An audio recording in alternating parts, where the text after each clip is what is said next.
হঠাৎ জিভা পিছল খালে বিধায়িকা শিৱামণি বৰাৰ বটদ্ৰৰ ধূপগুৰিত চলি আছিল নিৰ্বাচনী সভা। কংগ্ৰেছৰ প্ৰদেশ কংগ্ৰেছৰ তত্ত্বাৱধায়ক পৃথ্বীৰাজ চাথে উপস্থিত আছিল এই সভাত। ৰাইজক উদ্দেশ্যি বটদ্ৰৰ সমষ্টিৰ বিধায়িকা শিৱামণি বৰাই প্ৰদান কৰি আছে আদৰণি ভাষণ।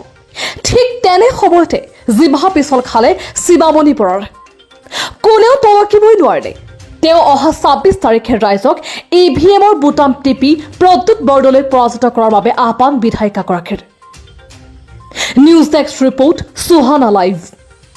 ২৬ তাৰিখে আপোনালোকে আমাৰ MP প্ৰদ্যুৎ বৰদলৈ ডাঙৰীয়াক হাতৰ চিনত বুটামটো টিপি একদম পৰ্যাপ্ত পৰিমাণে ভোট দি আমাৰ নগাঁও লোকসভাত প্ৰদ্যুৎ বৰদলৈক আমি বিপুল ভোটত পৰাজিত কৰিম বুলি মই আপোনালোকৰ পৰা মই আহ্বান কৰিছোঁ যে আপোনালোকে কওক কৰিব নে নকৰে। ৰাইজ যদি কৰিছে আপোনালোকে কওক। মোৰ লগে লগে চিঞৰিব কংগ্ৰেছ জিন্দাবাদ, কংগ্ৰেছ জিন্দাবাদ, কংগ্ৰেছ জিন্দাবাদ। কথা কৈছিল যে প্ৰদ্যুৎ বৰদলৈক বিপুল ভোটত পৰাজিত কৰিব লাগে, কি ক'ব আচলতে? সেইটো গম নাপায়, তেওঁলোকৰ কথা হয়তো তেওঁ অন্তৰত সেই কথাটো আছিল, তেওঁ ওলাই গৈছে, সেইটো মই কমেণ্ট দিব নোৱাৰোঁ। তেওঁ হয়তো অন্তৰৰ ভিতৰৰ কথা তেওঁ হঠাৎ মুখৰ পৰা ওলাই গৈছে। কাৰণ এইটো ৰকিবুল হুছেইনৰ লগত প্ৰদ্যুৎ বৰদলৈ যে কাজিয়া, এইটো চবেই জানে। ডিষ্ট্ৰিক্ট কংগ্ৰেছৰ পিছত কাজিয়া আমি নিজে সন্মুখত থাকোঁ, তেতিয়া যিটোৱে সেইটো মাৰিবলৈ যায়, তেনেকুৱা এটা পজিশ্যনৰ পৰা গতিকে এতিয়া সেইটো হ'বই পাৰে। তেওঁ ৰকিবুল হুছেইনৰ লগত শিৱামণি বৰা অতি ঘনিষ্ঠ। সেই ভোটৰ জুলুকা লৈ পেলাই আমাৰ ওচৰলৈ আহিছে। গতিকে এয়াই দেশক যেনেকৈ আমি ইয়াৰ পৰা নাইকিয়া কৰিব লাগিব, তেনেকৈ বিজেপি নাইকিয়া হ'ব লাগিব, বিজেপিকো নাইকিয়া কৰিব লাগিব। এই কোনো বিজেপি নাছিলে, কিন্তু আজি তেওঁলোকে ভোটৰ জুলুকা লৈ পেলাই এই ভোট খুজিবলৈ আপোনালোকৰ ওচৰলৈ আহিছিলে। এই সময়ৰ আহ্বান যে এতিয়া আমি সাম্প্ৰদায়িক দল, একমাত্ৰ কংগ্ৰেছেহে,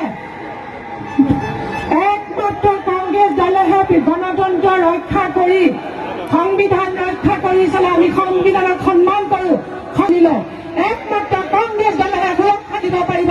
সকলো ৰাইজ এই কথাটো চিন্তা কৰি ল'ব। আৰু যদি কেনেবাকে তৃতীয়বাৰৰ কাৰণে যদি মোদী আহিবলগীয়া হয়, তেতিয়াহ'লে আমাৰ ভৰিৰ তলৰ এই জমিনটো নাইকিয়া হৈ যাব, ভৰিৰ তলৰ মাটি নাইকিয়া হৈ যাব। আপোনালোকে চিন্তা চৰ্চা কৰিবৰ সময় আহি গ'ল। মই এইখিনিয়ে ক'লোঁ, কাৰণ মই জানো আমাৰ ৰাইজ বহুত জানে, তেওঁলোকে নিজৰ বিবেক ভোট জানিব। মই জানো যিমান পৰচনা নহওক, পৰচনামূলক কথা ক'বলৈ আকৌ আহিব, কিন্তু আপোনালোকে ভুল নাযাব। ৰাইজ আপোনালোকে ভুল নাযাব।